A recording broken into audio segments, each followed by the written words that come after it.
Hey, I've got a couple things on my mind that I wanted to say. I've got a lot of dreams, a lot of things I was blessed with, and it seems like every time I take a step forward, it all gets ripped away. I'm sure that sounds familiar for some of you. I've only got one life, and you've only got one life. I don't know about you, but I want mine to count. I want the chance to live my dream like everybody else, and I'm sure that you do too, no matter what that dream is.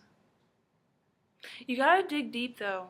You gotta find out how far you're willing to go to make that dream come true, how far you're willing to go to keep living.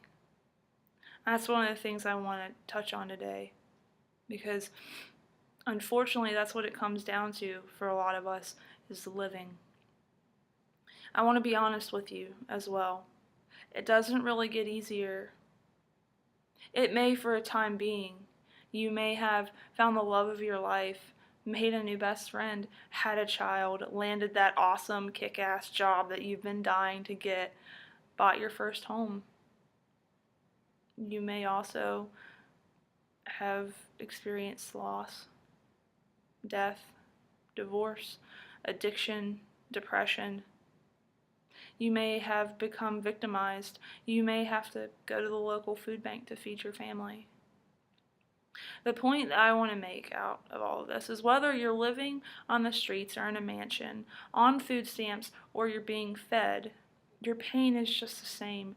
Don't compare. Don't do that, because you don't know what it's like for that guy living in the streets, and you don't know what it's like for that girl living in the mansion. Chances are you have a lot in common. So we have our dreams, yeah?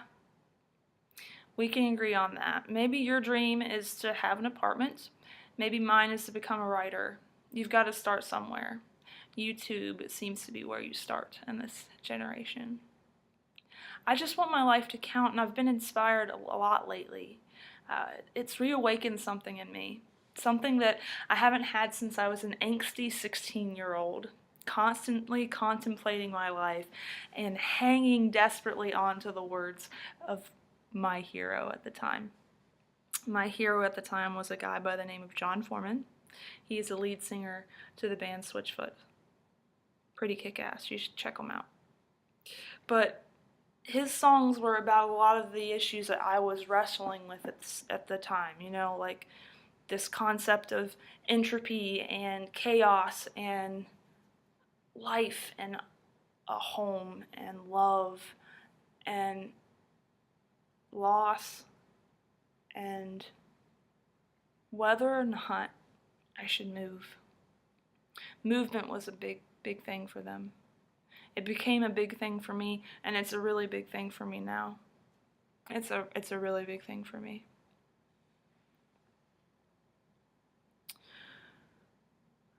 I guess what it's reawakened is a sense of yearning. You see, for me, when I want to be, I can be extraordinary, and I know that you can too.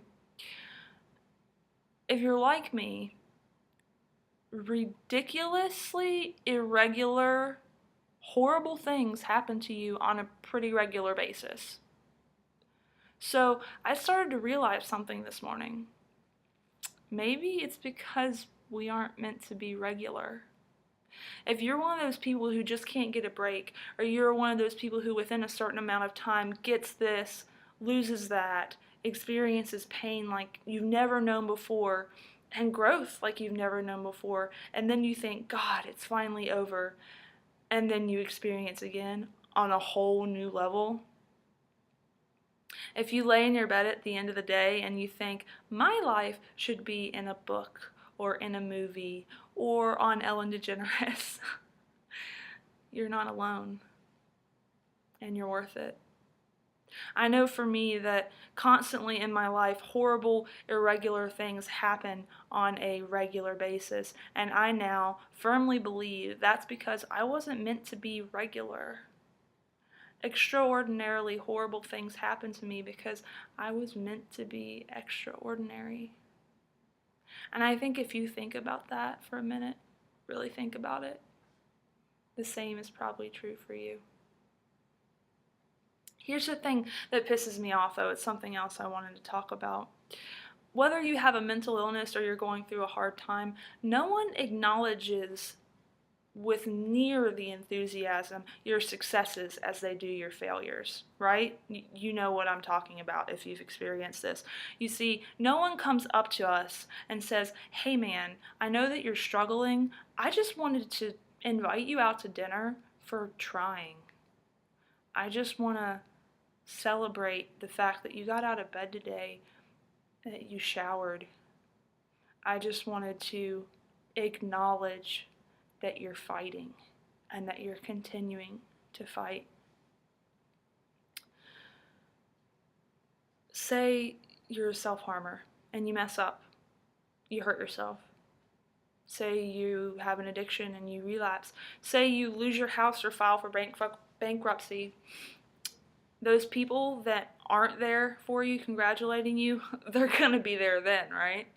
Oh God, that's horrible. Let's tell the whole world about how negative your life is right now. Let's tell the whole world about all the ways you failed. Let's tell them about your shortcomings. I want to tell you that I acknowledge that you're fighting. I want to tell you that I know what it's like to fight to get out of bed. See, I fight to keep staying alive, and my story is not unique. So I want you to keep fighting. No one's going to fight for us. And unfortunately, in this world, not many people will even listen to your story. If it has to do with feelings, pain of any sort, I don't want to go there. I'll go there.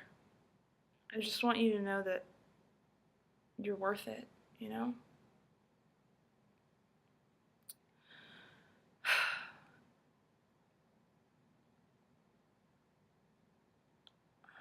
I was thinking about why I'm in this, and I think it's because of you. See, I struggle with self-hatred on a daily basis. I'm not talking about the way that I look. No, I actually really like the way that I look. I have a constant banter in my mind of, "You're stupid. You suck. Why are you even trying?" For others, it's, "I'm not handsome enough. I'm too ugly. I'm not thin enough. I don't count." Maybe a parent told you that, maybe a teacher, maybe people at your school or at work, or maybe it's just you telling yourself that because you're comparing yourself to others or because you're unhappy.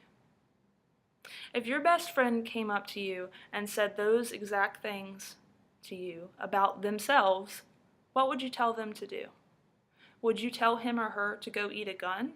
Or would you tell him or her to hang on for one more day? To fight, to keep living? See, I think you would probably go to the ends of the earth just to make sure that that person stayed alive for one more day. In fact, I think most of us would. I would tell the me's of the world to hang in there for one more day. And I gotta say that's saying something because, like I said, I don't think too highly of myself. If you want something, you gotta fight. And sometimes that means fighting to live. Because with hard times or mental illness, it's not always something that you can see or remove with a shiny instrument by the hands of a doctor. Sometimes every day you fight to stay alive. And the messed up thing about it is most of the time you're fighting yourself. Maybe you're not. Maybe you're fighting a drunk dad. Maybe you're fighting an emotionally abusive, a sexually abusive, a physically abusive someone in your life. Chances are,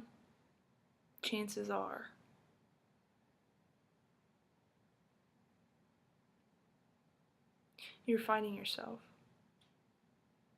Give yourself a break. and keep holding on for just one more day. Go to the ends of the earth for you.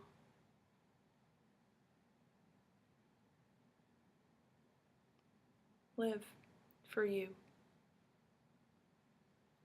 Then we can start trying to make our dreams real.